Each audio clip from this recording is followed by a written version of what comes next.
성도 여러분 안녕하십니까? 즐겁고 평안한 안식일입니다. 오늘도 이 예배의 시간으로 참여하신 여러분 모두를 진심으로 환영합니다.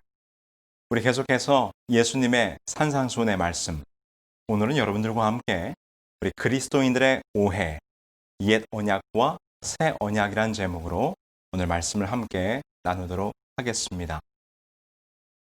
기독교 역사 가운데 최초의 순교와 박해는 바로 스데반의 죽음이었습니다. 그의 순교는 베드로나 요한의 투옥과 함께 초기 기독교 공동체가 유대교로부터 박해를 받았다고 하는 것을 우리들에게 보여주고 있습니다. 예수님을 따르는 무리들은 첫 30여 년간 나사렛 이단이라고 하는 이름으로 불리면서 우리 유대교의 박해를 받았습니다. 그러나 그때까지 딱히 로마 제국으로부터의 박해는 있지 않았었지요. 그러다가 AD 64년을 경과하면서 이 기독교는 로마의 황제를 신으로 섬기는 그들의 믿음에 함께하지 않는다는 이유 때문에 불법의 종교로 간주되었고 로마 제국의 박해를 받기 시작합니다. 주 64년 이 대로마 대화재 사건을 기점으로 이 네로 황제가 극심하게 기독교인들을 핍박하게 되죠. 그래서 이 기독교인들은 그들의 핍박을 피하여 은밀하게 이 안식일 예배를 드릴 수밖에 없었습니다. 그런데 그들이 은밀하게 이렇게 예배를 드리는 모습이 당시에 많은 로마 제국 사람들에게 심각한 오해를 발생시켰습니다. 그것이 무엇인가? 그리스도인들이 안식일 예배를 드릴 때 그들은 사랑의 교제를 나눈다고 했고, 그 다음에 그리스도의 몸의 나눔, 곧 성만찬 예식을 진행했는데, 이것이 많은 로마 제국 사람들에게 남자와 여자가 뒤섞여 서로 음탕한 사랑을 나누는 것으로 오해되었고, 그리스도의 몸을 나눈다고 하는 것은 인간의 육체를 인육을 먹는다고 하는 오해를 불러일으키게 됐던 거지요. 그래서 로마 황제를 신으로 섬기지 않는다는 이유와 함께 이 기독교인들은 서로 음탕한 짓을 하고 또 인육을 먹는 사람들로 오해되어 많은 로마 제국의 사람들로부터 박해와 오해를 받았습니다. 이 오해는 주 110년경까지 계속되다가 유명한 문필가이자 이 비두니아 본도의 총독으로 일하고 있던 플리니우스에 의하여 그 오해가 풀리게 되었어요. 이 기독교인들의 안식일 예배에 참여했던 이 플리니우스가 그 기독교인들의 모습을 보면서 이 기독교인들을 조사한 다음에 트라이아누스 황제에게 다음과 같은 보고서를 보내게 됩니다. 그 보고서의 내용을 함께 보실까요? 그들은 정해진 날 모여 그들이 신으로 모시는 그리스도에게 기도문을 낭독합니다. 그러면서 그들은 엄숙한 선서를 하는데 이 선서에는 사악한 의도가 전혀 없습니다. 그들은 단지 사기, 절도, 간음, 무고한 모함 등을 행하지 않을 것과 기독교인으로서 그들이 소명을 받은 책임을 거부하지 않을 것을 선서합니다. 이렇게 한 뒤에 보통 그들은 모임을 해산하고 다시 모일 때에는 보통의 무해한 식사를 합니다. 여기서 이 플리니우스는 그가 조사한 기독교인들의 모습이 집단 난교와 같은 부도덕한 행위를 하지 않고 오히려 윤리적인 모임을 가지며 그들이 무해한 식사를 하고 있다고 하는 보고를 보내고 있는 것을 봅니다. 그러므로서 이 초대 교회가 받고 있었던 이 기독교인들에 대한 오해가 드디어 로마 제국 백성들에게 많이 풀려지게 됐던 것이죠. 이 얼마나 끔찍한 오해였습니까? 잘못 알려진 것이죠. 성도들의 교제를 음란한 교제로 생각했고 그리스도인의 만찬을 성만찬 예식을 사람의 인육을 먹는 것으로 오해했으니 말입니다. 그런데 여러분, 오늘날 우리 재림교회가 특별히 한국교회에서는 이단으로 취급받으면서 특별히 가장 큰 오해를 우리가 사고 있는데 그 오해를 사고 있는 가운데 큰 문제 중에 하나는 중요한 문제 중에 하나는 아마 율법에 대한 문제일 것입니다. 모습이 안식일을 철저히 준수하고 성경에 기록된 음식물에 관한 규례를 잘 지키려고 하는 모습이 많은 일반 기독교인들에게 저 재림교회는 율법주의자라고 하는 오해를 불러일으키고 있는 것이죠. 아울러 이 율법에 대해서는 많은 기독교인들이 크게 오해를 하고 있는데 그것이 무엇인가 하면 율법이 폐지되었다고 그들이 생각한다는 것입니다.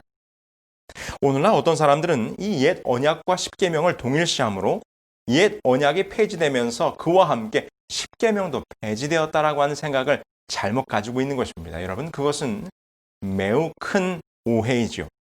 왜냐하면 옛 언약이 폐지된 건 사실이지만 결단코 십계명은 폐지되지 않았기 때문입니다. 그러나 많은 기독교인들이 십계명이 함께 폐지된 것으로 오해하고 있다는 것입니다. 그 근거로서 그들은 히브리서에 있는 말씀을 들고 있는데요. 히브리서 8장 6절로 9절 그리고 13절에 있는 말씀을 함께 보시겠습니다. 그러나 이제 그는 더 아름다운 직분을 얻으셨으니 그는 더 좋은 약속으로 세우신 더 좋은 언약의 중보자시라. 저 첫 언약이 무음하였더라면 둘째 것을 요구할 일이 없었으려니와 그들의 잘못을 지적하여 말씀하시되 주께서 이르시되 볼지어다 날이 이르리니 내가 이스라엘 집과 유다 집과 더불어 새 언약을 맺으리라. 또 주께서 이르시기를 이 언약은 내가 그들의 열조의 손을 잡고 애굽 땅에서 인도하여 내던 날에 그들과 맺은 언약과 같지 아니하도다. 그들은 내 언약 안에 머물러 있지 아니하므로 내가 그들을 돌보지 아니하였노라. 새 언약이라 말씀하셨음에 첫 것은 낡아지게 하신 것이니 낡아지고 쇠하여진 것은 없어져 가는 것이니라. 많은 기독교인들이 이 히브리서 8장에 기록되어 있는 말씀을 근거로 옛 언약이 폐지될 때 십계명도 폐지되었다라고 주장합니다. 그래서 오늘날 우리 재림교회는 많은 기독교인들로부터 다음과 같은 도전적인 질문을 받고 있는 것이 사실이죠. 왜 십계명에 대한 순종을 강조하십니까? 지금은 새 언약의 시대인데 왜 우리를 구약 시대의 옛 언약으로 끌고 가십니까? 십계명은 옛 언약에 속한 것이고 옛 언약은 십자가에서 폐해졌기 때문에 더 이상 계명을 지킬 필요가 없습니다. 신약 시대는 은혜의 시대이므로 우리는 더 이상 계명에 구속받지 않습니다. 여러분, 이 질문에 대하여 여러분 어떻게 대답하시겠습니까? 오늘날 많은 사람들은 우리가 예수님을 영접하고 새 언약을 맺은 후에는 우리의 삶이 어떠하든지 간에 관계없이 구원이 결코 흔들리지 않을 것이라고 그들은 확신하고 있습니다. 그런데 여러분, 정말 그럴까요? 오늘날 기독교회는 앞을 다투어 교인들에게 구원의 확신을 가르쳐 주려고 하고 있습니다. 수많은 교회에서 교인들에게 구원의 확신을 주기 위하여 믿기만 하면 어떻게 살든지 구원받는 것처럼 잘못 가르치고 있다는 것입니다. 오늘날 기독교가 왜 이렇게 변질되었을까요? 사탄의 거짓말에 속았기 때문입니다. 바로 이 옛 언약과 새 언약에 대한 거짓 가르침이 이 기독교회를 참된 구원의 경험으로부터 멀리 떠나게 만들었다는 것입니다. 분명한 사실은 이 계명과 언약에 대한 오해야말로 이 기독교회를 오늘날과 같이 세속화되게 하는 결정적 역할을 했다고 하는 것이죠. 그리스도인은 십자가의 피로 구원받기 때문에 더 이상 계명에 얽매이거나 순종하지 않아도 멸망하지 않는다. 바로 이와 같은 잘못된 기독교의 믿음이 온 그리스도인들의 마음을 뒤덮으면서 이 기독교인들의 삶이 죄와 불순종에 매우 둔감하게 되는 결과를 초래하고 말았다는 것입니다. 이러한 율법에 대한 커다란 오해가 지금 우리 그리스도인들의 사상과 마음에 가득 차 있다는 것이지요. 그래서 오늘 저는 산상수훈의 설교 말씀 가운데 예수님의 이 율법에 관한 말씀과 함께 이 옛 언약과 새 언약이 무엇인가에 대한 오해를 함께 풀어보려고 하는 것입니다. 예수님께서 이렇게 말씀하셨습니다. 내가 율법이나 선지자를 폐하러 온 줄로 생각하지 말라. 폐하러 온 것이 아니요 완전하게 하려 함이라. 진실로 너희에게 이르노니 천지가 없어지기 전에는 율법의 1.1획도 결코 없어지지 아니하고 다 이루리라. 오늘 우리가 이 시간에 옛 언약과 새 언약에 대한 오해를 풀기 위해서는 언약이란 무엇인가에 대하여 먼저 잠깐 짚어보아야 할 필요가 있습니다. 언약은 히브리어로 베리트이고 영어로는 covenant라는 단어로 사용되고 있습니다. 그 의미는 계약을 의미합니다. 집과 자동차를 살 때도 우리는 계약서를 작성합니다. 대통령이 취임을 할 때도 국민들 앞에 선서를 통하여 대통령으로서의 직무를 법대로 잘 진행할 것을 서약합니다. 백성들은 국가 앞에 국가의 법과 질서대로 살아갈 것을 역시 약속하는 것입니다. 그래야만 국가의 보호를 받을 수 있기 때문이지요.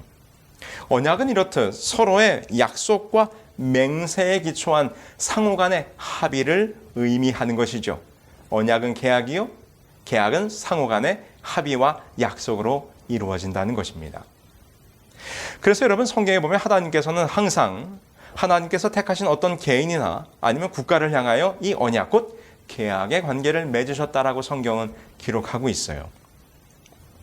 하나님께서 언약을 맺으실 때는 한 가지 늘 조건을 붙이셨는데, 그것은 무엇인가 하면 너희가 내 말에 순종하면이라고 하는 조건이 항상 하나님과 그 백성 사이의 언약의 관계 속에서는 등장하는 조건입니다. 그러므로 성경에서 언약이 폐지되었다라고 하는 말은 사람들이 하나님과 맺은 언약을 깨뜨리고 불순종했다는 의미를 가지고 있는 것입니다. 한번 예를 들어볼까요? 에덴 동산에서도 역시 언약의 관계가 있었습니다. 하나님께서는 인류의 조상 아담과 하와에게 한 가지의 조건을 약속하셨어요. 무엇을 말씀하셨는가? 결단코 선악을 알게 하는 나무는 먹지 말라. 그것을 먹지 않으면 너희가 영원히 이 에덴 동산에서 행복하게 살 것이라. 무엇이 맺어진 것입니까? 약속이 맺어진 것입니다. 계약이 성립된 것입니다. 그런데 아담과 하와가 그 언약에 불순종함으로 그 언약은 깨지고 말았어요. 그 결과 하나님께서 약속하셨던 영생과 그 에덴 동산에서의 영원한 행복은 그만 무너지고 영원한 생명과 낙원을 잃어버리게 되는 결과를 초래했다고 하는 것입니다. 이처럼 하나님은 사람과 구원의 언약의 관계를 맺습니다. 그런데 여러분, 그 언약의 관계가 맺어졌다고 해서 누구나 다 무조건 구원되는 것은 아닙니다. 왜요? 언약을 지키고 그 언약의 조건인 순종의 삶을 사는 자들이 궁극적으로 구원에 들어가게 된다는 것입니다. 오늘날 많은 사람들이 예수님께서 십자가에서 새 언약을 주셨으므로 한번 거듭나면 결코 구원을 잃어버리지 않는다라고 하는 매우 듣기 좋은 이야기를 합니다. 그러나 예수님께서는 그 구원의 언약에는 분명한 조건이 있음을 이야기해주고 있지요. 우리 성경 말씀을 함께 보실까요? 이에 예수께서 제자들에게 이르시되 누구든지 나를 따라오려거든 자기를 부인하고 자기 십자가를 지고 나를 따를 것이니라. 나더러 주여 주여 하는 자마다 다 천국에 들어갈 것이 아니요 다만 하늘에 계신 내 아버지의 뜻대로 행하는 자라야 들어가리라. 다시 한번 강조하여 설명하지만 바로 하나님과 인간 사이에 맺어진 구원의 언약, 그것을 유지시키는 분명한 조건이 하나 있는데 그것은 바로 순종입니다. 아버지의 뜻대로 행하는 것이죠. 물론 인간이 당신의 말씀에 순종한 공로로 구원을 얻는 것은 아닙니다. 구원은 전적으로 십자가의 은혜와 십자가의 공로 때문에 우리가 거저받는 것입니다. 그러나 십자가 앞에 나가서 그리스도의 죽으심과 그 은혜와 사랑을 경험한 그리스도인들은 그 은혜에 압도되어 자기를 부인하게 되고 주님의 뜻대로 살고자 하는 강한 성령의 결심이 그 마음속에 일어나게 되는 것이지요. 그래서 예수님께서는 이러한 마음의 변화를 뭐라고 표현하셨는가 하면 열매를 맺는 삶이라고 표현하셨어요. 아름다운 열매를 맺는다고 표현하신 것이죠. 그래서 여러분, 구원에는 열매란 바로 그 순종의 열매가 반드시 조건으로 달리게 되는 것입니다. 여기 마태복음에 있는 말씀 함께 보실까요? 마태복음 7장 16절로 20절에 있는 말씀입니다. 그들의 열매로 그들을 알지니 가시나무에서 포도를 또는 엉겅퀴에서 무화과를 따겠느냐. 이와 같이 좋은 나무마다 아름다운 열매를 맺고 못된 나무가 나쁜 열매를 맺나니 좋은 나무가 나쁜 열매를 맺을 수 없고 못된 나무가 아름다운 열매를 맺을 수 없느니라. 아름다운 열매를 맺지 아니하는 나무마다 찍혀 불에 던지느니라. 이러므로 그들의 열매로 그들을 알리라. 분명하지요? 이것이 바로 순종의 열매인 것입니다. 그런데 오늘날 기독교 안에 이 언약에 대한 정반대의 의견들이 서로 충돌하고 있어요. 그래서 이 언약에 대한 율법에 대한 말씀을 나눌 때마다 많은 그리스도인들이 혼란을 경험하게 됩니다. 오늘날 기독교 안에 이 두 가지의 큰 가르침이 충돌하고 있는데 특별히 계명을 중심으로 충돌합니다. 우리 다음에 이야기를 한번 화면을 통해서 보실까요? 주장 A. 우리는 새 언약 시대에 살기 때문에 계명을 지키지 않아도 됩니다. 새 언약 시대에는 예수를 영접하고 서로 사랑하기만 하면 구원을 받을 수 있습니다. 우리가 많이 듣는 이야기죠? 이에 대하여 주장 B는 이렇게 말합니다. 새 언약 시대에는 정말 계명을 지키지 않아도 됩니까? 그렇다면 우상을 섬기지 말라는 계명을 범해도 되고 부모를 공경하라는 계명을 지키지 않아도 됩니까? 새 언약 시대에는 마음대로 계명을 범하면서 살아도 구원받을 수 있다는 말입니까? 그렇죠. 생각해 볼 문제입니다. 다음의 주장을 한번 보실까요?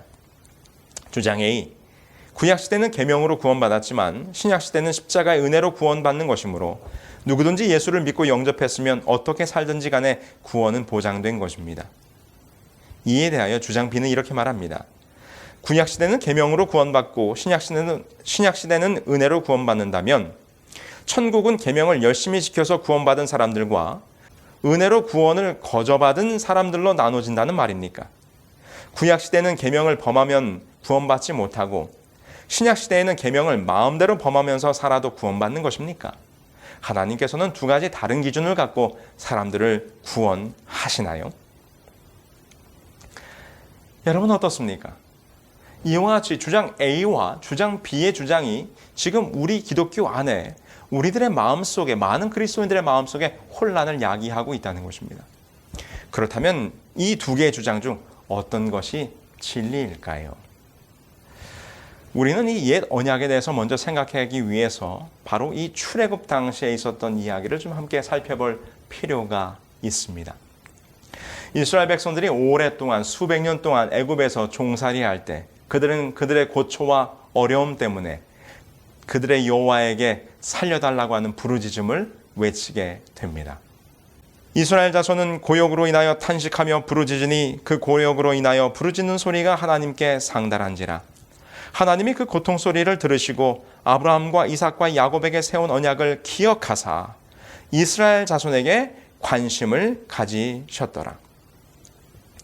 노예의 생활과 고역으로 인하여 탄식하며 부르짖는 그들을 하나님께서는 구원하셨습니다. 이스라엘 백성들이 출애굽을 위하여 자신들이 어떤 역할을 한 것은 아무것도 없어요. 그들의 힘으로는 이 애굽에서 벗어날 수 있는 능력이 아무것도 없었습니다. 그들이 여기서 한 것이라고는 유일하게 그들의 구원이신 여호와를 바라보고 간절히 구원해달라고 하는 부르짖음을 외쳤다고 하는 것입니다. 그러므로 이 출애굽의 그 구원의 역사는 그 시작부터 전적으로 하나님의 은혜로 시작된 이 역사입니다. 드디어 그들이 출애굽하여 나오게 되지요. 그러면서 그들은 출애굽하여 나오게 됐는데 하나님께서는 반드시 모든 구원에는 그 구원의 대가가 필요한 것입니다. 무슨 대가가 필요할까요? 죄를 속하기 위해서는 피 흘림이 필요했던 것입니다. 그래서 어떤 일이 있었습니까? 이스라엘 백성들이 출애굽하기 바로 전날 그 밤 하나님께서는 바로 어린 양을 잡아 문설주와 좌우 임방에 바르라고 하는 말씀을 하시면서 바로 이 피의 속죄를 이루시게 됐던 것입니다. 그래서 이것은 하나님께서 유월절 양의 희생을 통하여 이스라엘 백성들을 구원할 것을 말씀하시는 것이고 이것이 결국 하나님의 아들 예수 그리스도께서 이 땅에 오셔서 십자가에서 피 흘리실 것을 예표하는 사건으로 바로 이 유월절 역사가 일어나게 된 것이죠. 고린도전서 5장 7절에 보면 이것을 이렇게 설명하고 있습니다. 우리의 유월절 양 곧 그리스도께서 희생이 되셨느니라. 바로 이 유월절의 피 흘림의 대가를 통하여 그들은 출애굽하는 구원을 경험하게 됩니다. 이제 출애굽한 그들이 무엇을 건너게 되었습니까? 홍해 바다를 건너게 됩니다. 이 홍해 바다를 건넌다고 하는 것은 곧 영적으로 거듭남을 의미하는 것이고 물과 성령으로 거듭나는 침례의 예식을 예표하는 사건이었습니다. 사도 바울은 이것을 이렇게 설명하지요. 우리 조상들이 다 구름 아래에 있고 바다 가운데로 지나며 모세에게 속하여 다 구름과 바다에서 침례를 받고. 이스라엘 백성이 유월절 어린 양의 피를 의지하여 구원을 받은 후에 홍해를 건너면서 이제 하나님의 자녀들로 거듭나는 침례를 그들이 경험하게 됩니다. 그들이 수백 년 동안 고생했던 애굽으로부터 빠져나와 홍해 바다를 통하여 하나님의 자녀로 거듭난 구원이 얼마나 놀랍고 감사했으면 그들은 출애굽기 15장에서 그들이 받은 구원으로 인하여 기뻐 노래하며 구원의 찬양을 부르게 되는 것이죠. 그런데 여러분, 이스라엘 백성들이 지금 출애굽하여 홍해를 건넜다고 해서 거기서 구원이 완성되었습니까? 아니에요. 아직 아닙니다. 구원은 거기서 끝나는 것이 아닙니다. 구원의 완성은 어떻게 이루어지는가? 그들이 광야의 삶을 지나서 비로소 하나님께서 약속하신 새로운 땅, 가나안 땅에 들어가는 때가 바로 구원의 모든 완성이 이루어지는 것이지요. 그러므로 여러분, 우리가 기억해야 할 것은 바로 이스라엘 백성이 가나안에 들어갈 때까지 두 단계의 구원을 경험해야 한다는 것입니다. 첫 번째로 바로 그들이 지금 경험한 애굽에서 벗어나 홍해를 건너면서 경험하게 되는 하나님의 자녀를 거듭나는 침례의 경험입니다. 두 번째는 무엇인가? 광야를 지나서 하나님께서 약속하신 땅 가나안에 마침내 들어가는 마지막 구원의 경험을 그들이 할 때에야 이 구원의 온전한 완성이 이루어지게 되는 것이죠.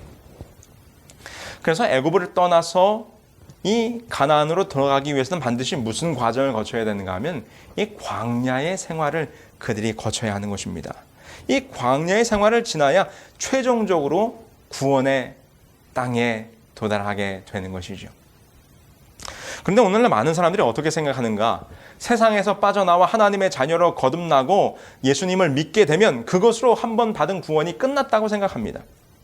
예수님의 피로 구원받고 침례를 받으면 결코 구원을 잃어버릴 수 없다고 사람들이 오해합니다. 그런 분들은 이제 기나긴 광야 생활을 시작하는데 마치 벌써 가나안 땅에 들어간 것처럼 착각하는 것과 마찬가지인 것이죠. 이것에 대해서 사도 바울이 분명히 우리들에게 다음과 같이 설명하고 있어요. 함께 말씀 보실까요? 형제들아, 너희가 알지 못하기를 내가 원치 아니하노니 우리 조상들이 다 구름 아래 있고 바다 가운데로 지나며 모세에게 속하여 다 구름과 바다에서 침례를 받고 다 같은 신령한 식물을 먹으며 다 같은 신령한 음료를 마셨으니 이는 저희를 따르는 신령한 반석으로부터 마셨음에 그 반석은 곧 그리스도시라. 이스라엘 백성들이 유월절 어린 양의 피로 애굽으로부터 구원을 받았고요. 홍해에서 침례를 받은 것처럼 오늘날 우리도 예수 그리스도의 십자가의 피로 구원을 받았고 침례를 받아 하나님의 자녀로 살아가지만 근데 그것이 끝이 아니라는 거예요. 무엇이 필요한가? 광야의 삶이 필요하다는 것입니다. 매일같이 만나를 먹고 광야에서 반석 대신 예수 그리스도의 생수를 마시는 경험이 필요하다는 것이죠. 그래서 사도 바울이 바로 이 고린도전서에서 다음에 계속해서 이렇게 설명하는 것입니다. 그러나 저희의 다수를 하나님이 기뻐하지 아니하신 거로 저희가 광야에서 멸망을 받았느니라. 그런 일은 우리의 거울이 되어 우리로 하여금 저희가 악을 즐겨한 것 같이 즐겨하는 자가 되지 않게 하려 함이니. 애굽으로부터 구원을 받았고 유월절 어린 양의 피를 경험했으며 홍해를 건너는 침례를 받았다 할지라도 광야의 생활을 견디지 못하고 그곳에서 멸망을 당한 백성이 있다는 것입니다. 그 백성들이 오늘날 우리의 무엇이 되어 거울이 된다는 것입니다. 악을 행하는 사람들이 있었다고 하는 것이지요. 그러므로 여러분, 하나님께서 잘 보세요. 십계명을 언제 주셨는가? 출애굽한 이후에 홍해 바다를 건넌 다음에 이제 광야의 생활을 시작하는 그 이스라엘 백성들에게 하나님께서 무엇을 허락하셨어요?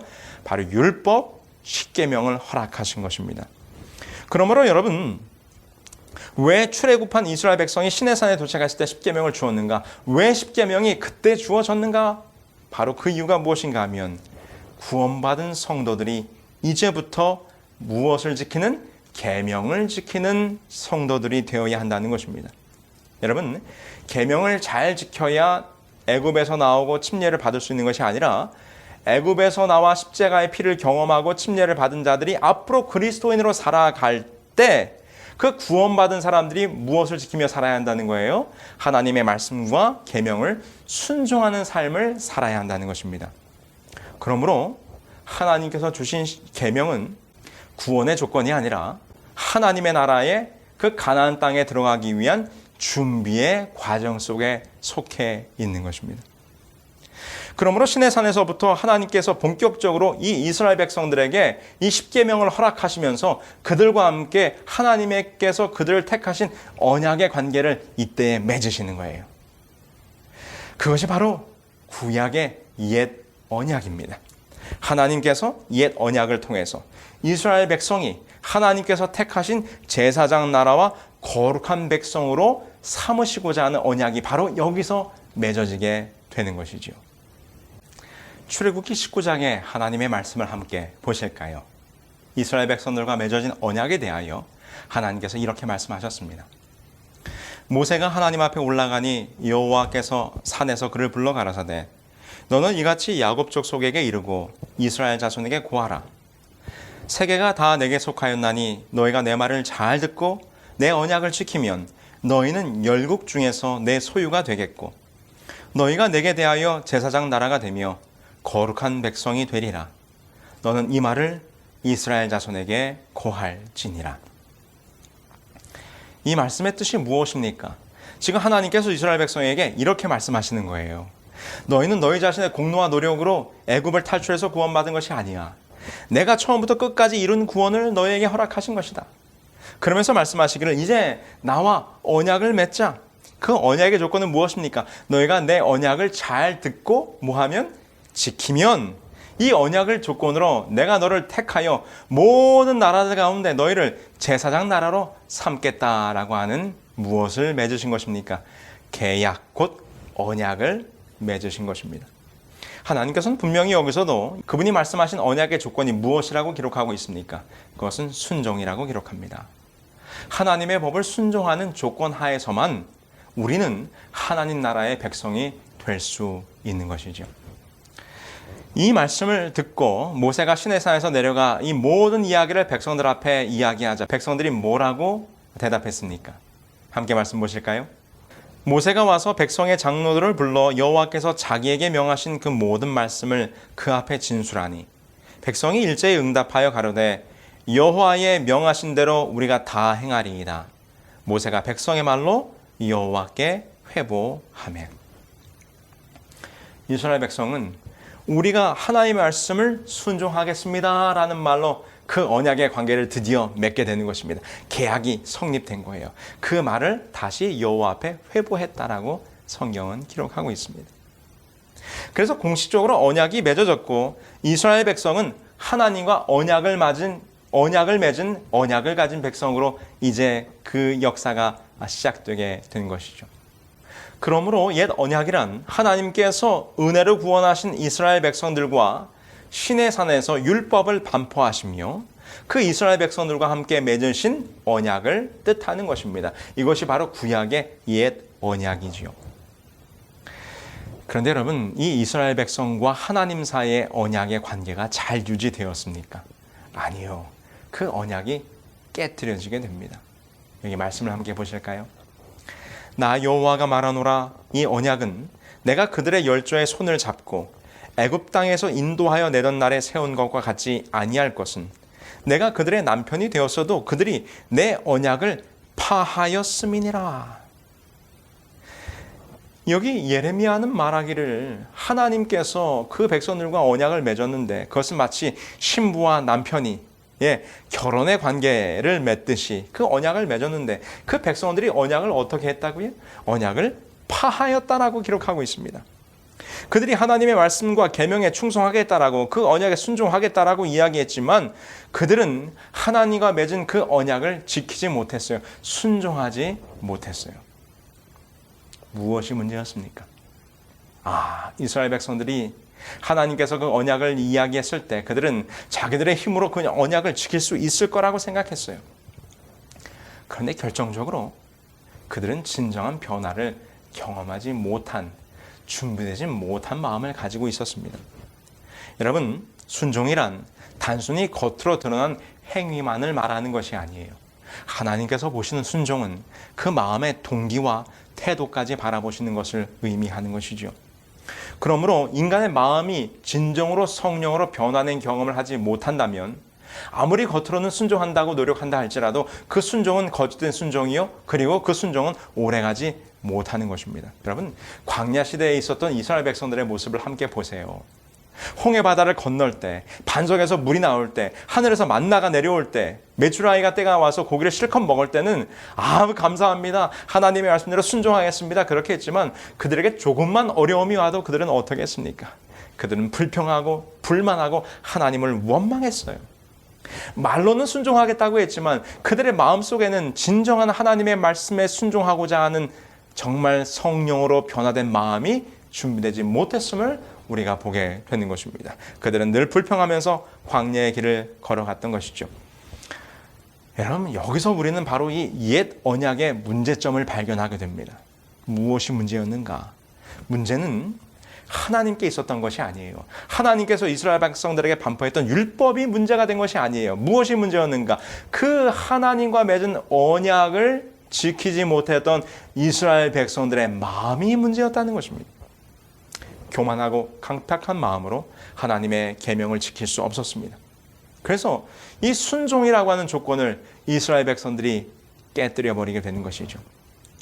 그래서 여기서 바로 이 구약의 옛 언약이 깨뜨려지고 파해지는 결과를 초래하게 된 것입니다.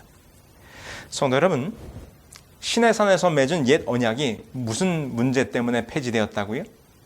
너희가 순종하면 내가 너희 하나님이 될 것이고 너희는 제사장 나라가 될 것이라고 한 하나님의 언약, 이 하나님의 약속이 문제였습니까? 아니요. 하나님의 약속은 온전하고 완전한 것이었습니다.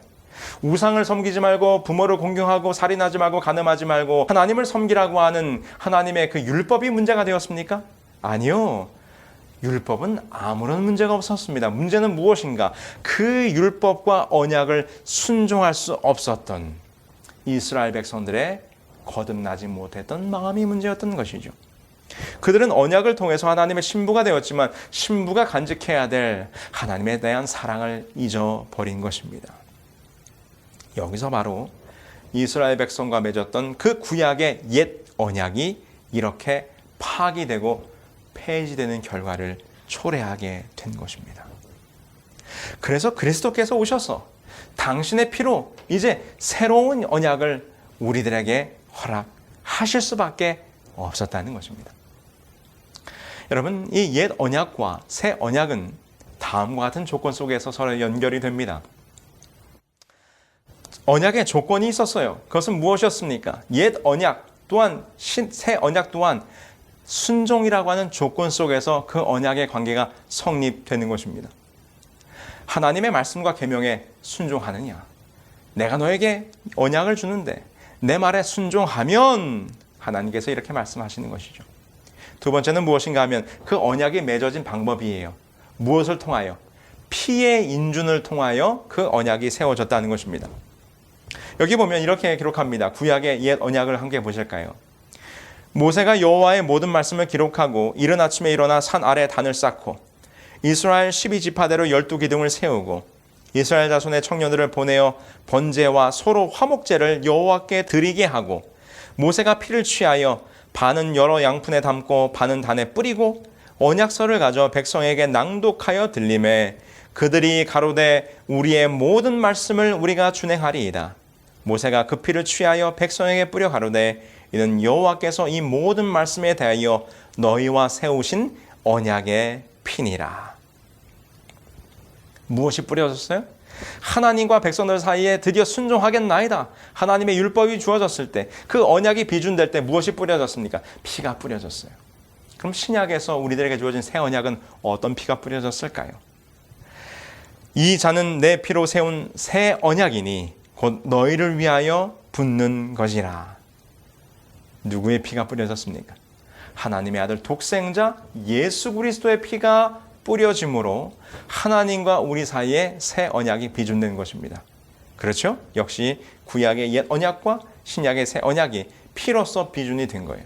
그 언약이 어디에 새겨졌는가? 구약의 옛 언약은 돌비에 기록됐다고 기록하고 있습니다. 여호와께서 그의 언약을 너희에게 반포하시고 너희에게 지키라 명하셨으니 곧 십계명이며 두 돌판에 친히 쓰신 것이라. 옛 언약, 구약의 옛 언약은 어디에 쓰여졌어요? 돌판에 새겨졌어요. 그렇다면 신약의 새 언약은 어디에 새겨지게 됐는가? 그것은 성경은 말하기를 우리들의 마음에 새겼다라고 기록합니다. 또 주께서 이르시되 그날 후에 내가 이스라엘 집과 맺은 언약은 이것이니 내 법을 그들의 생각에 두고 그들의 마음에 이것을 기록하리라. 나는 그들에게 하나님이 되고 그들은 내게 백성이 되리라. 너희는 우리로 말미암아 나타난 그리스도의 편지니 이는 먹으로 쓴 것이 아니요 오직 살아계신 하나님의 영으로 쓴 것이며 또 돌판에 쓴 것이 아니요 오직 육의 마음판에 쓴 것이라.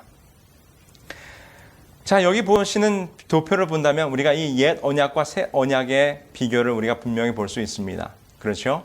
네, 언약의 조건은 무엇입니까? 둘 다 하나님의 말씀에 순종하는 것이 이 언약의 비준의 조건이었습니다. 그 언약이 비준될 때 똑같이 무엇을 근거로 비준이 되었습니까? 그렇습니다. 피가 뿌려졌어요. 그런데 구약은 예표적 의미로서 하나님의 아들 독생자가 이 땅에서 죽으실 것을 예표하는 짐승의 피가 뿌려졌고, 신약에서는 더 좋은 언약의 비준으로서 바로 그 짐승의 피의 원형이신 예수 그리스도의 피가 뿌려졌습니다. 그러면 그 율법이, 그 언약이 기록된 장소는 어디예요? 옛 언약은 돌판에 기록되었지만 새 언약은 우리들의 마음의 신비에 새겨지게 된 것이죠. 자, 그렇다면 이제 다시 오늘의 결론으로 한번 가보도록 하겠습니다. 이 옛 언약이 폐지됨으로 십계명도 폐지되었다라고 말한 그 근거 성경절이 무엇이었습니까? 히브리서 8장에 있는 말씀이었죠.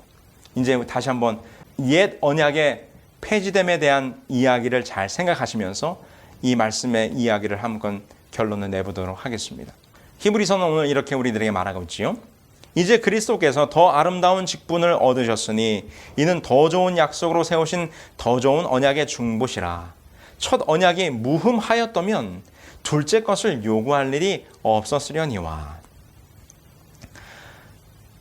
오늘의 결론 첫 번째는 이것입니다. 더 좋은 약속과 더 좋은 언약을 주신 것이지 결단코 계명을 폐지하는 것은 아니란 말입니다. 이게 무슨 말인가 하면 여기 사도 바울이 히브리서에서 그리스도께서 세우신 새 언약을 더 좋은 약속으로 세우신 더 좋은 언약이라고 불렀습니다. 여기 더 좋은이라는 표현은 구약시대에 세워진 옛 언약에 어떤 문제가 있다는 것을 우리들에게 암시하는 것처럼 보여집니다. 그런데 십계명과 옛 언약을 동일시하는 사람들이 생각하는 것처럼 십계명이 옛 언약 그 자체라면 십계명 속에 어떤 빈약하고 좋지 못한 것들이 있어야 할 것입니다. 다시 말해서 십계명의 내용에 어떤 문제가 있어야 합니다. 그러나 십계명의 내용에는 어떠한 문제도 발견되지 않아요. 오히려 바울은 에베소서에서 십계명에 기록된 도덕률이 매우 옳다라고 설명합니다. 자녀들은 너희 부모를 주 안에서 공경하라. 이것이 옳으니라. 내 아버지와 어머니를 공경하라. 이것이 약속 있는 첫 계명이니 이는 내가 잘되고 땅에서 장수하리라. 옛 언약에 어떤 문제가 있음을 암시했던 사도 바울이 에베소서에서는 뭐라고 얘기해요? 십계명을 빈약하거나 흠이 없는 언약으로 설명하지 않고 오히려 이것이 이 약속이 있는 첫 계명으로서 이것이 옳다라고 오늘 우리들에게 이야기하고 있는 것입니다. 그러면 여러분 잘 생각하세요. 히브리서 8장에 기록된 흠이 있는 옛 언약은 결단코 십계명 자체를 말하는 것이 아니라는 것입니다. 자, 두 번째, 옛 언약의 관계가 문제가 있었던 것이지 계명 자체에 문제가 있었던 것은 아니라는 것입니다. 이게 무슨 말인가? 옛 언약에 대한 오해 중에서 가장 큰 오해는 이 옛 언약 자체에 결함이 있었다라고 우리가 이 말씀을 이해하는 거예요. 이 말이 무슨 말인가 하면 옛 언약에 문제가 있었기 때문에 새 언약이 주어진 것이다라고 우리가 잘못 생각하고 있다는 것입니다. 그런데 십계명과 옛 언약을 동일시하는 사람들이 생각하는 것처럼 십계명이 옛 언약 그 자체라면 우리는 하나님께서 직접 돌미에 기록하신 십계명에서 어떤 결함을 발견해야 합니다. 그런데 시편 기자는 이렇게 말하고 있어요. 여호와의 율법은 완전하여 영혼을 소성케 하고라고 기록합니다. 히브리서에서 이 옛 언약에 문제가 있다고 지적했던 사도 바울도 로마서에서 뭐라고 말합니까? 율법과 계명은 거룩하고 선하다라고 이야기합니다. 로마서 7장 12절이에요. 이로 보건대 율법도 거룩하며 계명도 거룩하며 의로우며 선하도다. 히브리서에서는 옛 언약에는 흠이 있다라고 말하는 것처럼 보였지만 실제로 성경은 십계명은 선하고 거룩하며 의로우며 영혼을 소성케 한다라고 설명합니다. 그러므로 우리는 바울이 말한 이 흠이 있는 옛 언약이 십계명 자체는 아니라는 것으로 우리는 이해해야 한다는 것입니다. 세 번째, 이유를 한번 보실까요? 낡아지고 없어진 것은 옛 언약이지 십계명이 아니라고 하는 것이죠. 새 언약이라 말씀하셨음에 첫 것은 낡아지게 하신 것이니 낡아지고 쇠하는 것은 없어져 가는 것이니라. 여기서도 사도 바울은 옛 언약이 폐지되어 없어졌다는 강력한 표현을 사용하고 있습니다. 만일 바울이 옛 언약이 십계명 자체를 뜻하는 것으로 이야기했다면 하나님께서 돌비의 색에서 주신 십계명이 낡아져서 없어졌다는 말이 되는 것처럼 보이는 것이죠. 그러나 그렇게 생각할 수 없습니다. 왜냐하면 히브리서에서는 옛 언약이 낡아지고 사라진다고 했던 사도 바울이 로마서에서는 계명은 폐해질 수 없다라고 밝히고 있기 때문이에요. 로마서 3장 31절의 말씀입니다. 그런즉 우리가 믿음으로 말미암아 율법을 폐하느뇨? 그럴 수 없느니라. 도리어 율법을 굳게 세우느니라. 같은 저자인 사도 바울이 히브리서 8장에서는 옛 언약이 폐지되고 사라져가고 있다라고 말하는데 로마서에서는 뭐라고요? 폐지될 수 없다고요. 온전히 세운다라고 이렇게 이야기하고 있습니다. 마치 이 두 말이 모순되고 상충되는 것처럼 들려지시죠. 우리는 이 말씀을 어떻게 이해해야 할까요? 여러분, 이것을 우리는 이렇게 이해할 수 있습니다. 문제가 있어서 사라진 것은 하나님과 이스라엘 백성들의 사이에 맺어진 언약이고 그것이 옛 언약이에요. 그런데 결코 폐할 수 없는 것은 십계명이라고 성경은 지금 말하고 있는 것이죠. 바로 오늘 예수님께서도 산상수훈에서 그 말씀을 하고 있는 거예요. 율법은 결코 폐지될 수 없다. 내가 율법이나 선지자를 폐하러 온 줄로 생각하지 말라. 폐하러 온 것이 아니요 완전하게 하려 함이라. 진실로 너희에게 이르노니 천지가 없어지기 전에는 율법의 1.1획도 결코 없어지지 아니하고 다 이루리라. 여러분, 구약시대의 이스라엘 백성과 하나님 사이에 맺어졌던 언약은 파기되었어요. 그런데 문제는 무엇인가? 이것이 오늘의 결론입니다. 그 옛 언약이 흠이 있고 사라져가게 되고 파기된 이유는 율법 자체에 문제가 있었다고 하는 것이 아니라는 것입니다. 하나님과 이스라엘 백성 사이에 맺어졌던 그 언약 계약의 관계의 조건인 순종, 이스라엘 백성들의 불순종으로 말미암아 그 구약의 옛 언약은 파기되었고 깨어졌고 흠이 있게 됐다고 하는 것입니다. 이제 주님께서 오셔서 영적 이스라엘인 우리와 새로운 언약을 맺으셨습니다. 그분의 피로 맺은 새 언약, 더 좋은 언약입니다. 구약의 백성들은 늘 불평하고 불만하고 마음이 변화되지 못하여 하나님과의 언약 관계를 깨트려 그 구약의 언약을 잃어버리고 말았지만, 그 옛 언약은 사라져버리고 말았지만, 오늘 하나님께서 그의 아들의 피를 통하여 우리와 함께 맺으신 새로운 언약은 누구를 통하여? 예수 그리스도의 십자가의 죽음을 통하여 우리들에게 주어진 언약이에요. 오늘 예수님께서 말씀하십니다. 너희가 정말 나를 사랑하면 내 계명을 지키라. 그 계명을 지키는 것이 그 계약이 성립되는 조건이라고 하는 것을 우리가 잊지 말아야 하는 것입니다.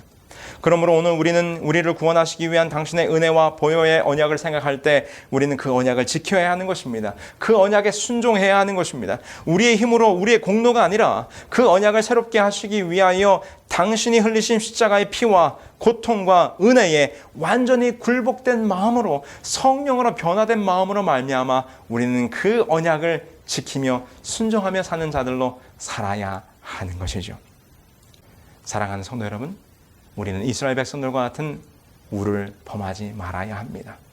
그들에게 하나님의 위대한 언약이 주어졌지만 그들은 불순종으로 그 언약을 깨뜨렸고 그 언약은 파기되었고 그러므로 옛 언약은 사라져버리게 되었어요.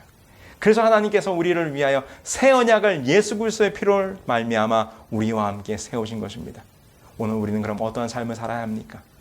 그 언약의 조건대로 한 성령으로 말미암아 하나님과 맺은 새 언약을 순종하며 살아갈 때, 그분의 뜻대로 살아갈 때 우리는 그 구원을 이루는 백성으로 살아갈 수 있게 될 것입니다. 오늘 이 말씀을 함께 나눈 우리 모두가 다 그 새 언약의 계약 가운데서, 그 새 언약의 은혜 가운데서 하나님의 말씀에 순종하며 살아감으로 그 언약을 이루시는 우리 모두가 되기를 간절히 소망합니다.